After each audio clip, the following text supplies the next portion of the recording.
Limit pinjaman dari aplikasi Pinjol Finplus itu hingga 16 juta rupiah. Pertanyaannya, apakah beneran bisa limit pinjamannya itu mencapai angka tersebut? Kemungkinan besar itu bisa, bahkan bisa lebih menurut saya, kalau memang punya riwayat pembayaran yang bagus dan satu lagi, konsistensi meminjam. Karena salah satu kunci penting aplikasi pinjol itu bisa ngasih limit pinjaman yang besar, itu adalah konsisten meminjam. Makanya biasanya memang yang sering dapat limit besar itu adalah mereka yang sering meminjam dan tidak pernah absen, misal informasi pribadi hingga pengisian rekening pencairan pinjaman. Setelah selesai akan langsung masuk ke dalam proses penghitungan limit pinjaman. Nah, di sini limit pinjaman di awal yang diberikan itu adalah 1 juta rupiah dengan tenor maksimalnya itu 100 hari. Biasanya memang untuk pengajuan pertama, rata-rata limit pinjaman yang didapatkan itu adalah 1 juta rupiah ya teman-teman, untuk aplikasi Pinjol Finplus ini. Kalau tenor pinjaman yang didapatkan itu 100 hari, itu artinya adalah 3 bulan lebih ya.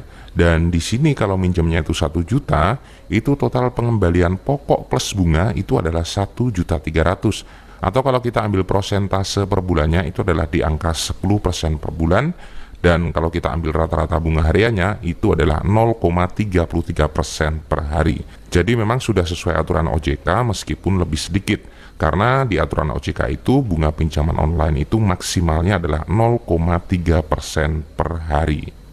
Oke, di sini kalau kita klik rincian pinjaman dan rincian pengembalian pinjamannya itu seperti ini ya teman-teman. Memang tenor pinjamannya sampai dengan 100 hari, tapi skema pembayaran, karena untuk skema pembayaran pertama itu periodenya cuma 14 hari saja.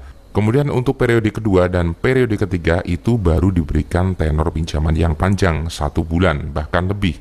Dan uniknya pembayaran pinjaman di 14 hari pertama itu adalah 93% dari pokok pinjaman. Artinya hampir keseluruhan pokok pinjaman itu dibayarkan di periode pertama pembayaran. Kalau di sistem seperti ini, maka biasanya secara otomatis peminjam itu rata-rata akan melunasi seluruh pinjamannya pada periode awal atau periode pertama.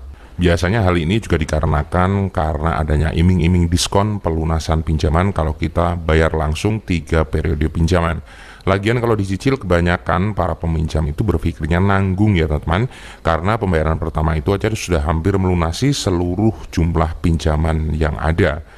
Makanya tenor 100 hari yang diberikan itu jarang ada yang ambil, karena rata-rata peminjam lebih memilih melunasi pinjaman di periode pertama pembayaran.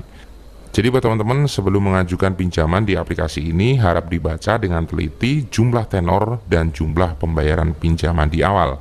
Kalau sudah terlanjur diklik pengajuan pinjaman, itu tidak bisa dibatalkan. Jangan sampai kalian itu terjebak gimmick tenor panjang dan bunga harian yang ringan. Karena meskipun standar bunga harian pinjaman online itu sudah ditetapkan oleh pihak OJK, tapi pada kenyataannya masih banyak aplikasi pinjaman online resmi yang mencoba mencari celah atau mencari keuntungan lebih di atas rata-rata bunga harian yang sudah ditetapkan. Caranya ya dengan gimmick-gimmick tenor pinjaman seperti ini dan penambahan biaya-biaya lainnya seperti biaya admin atau biaya asuransi.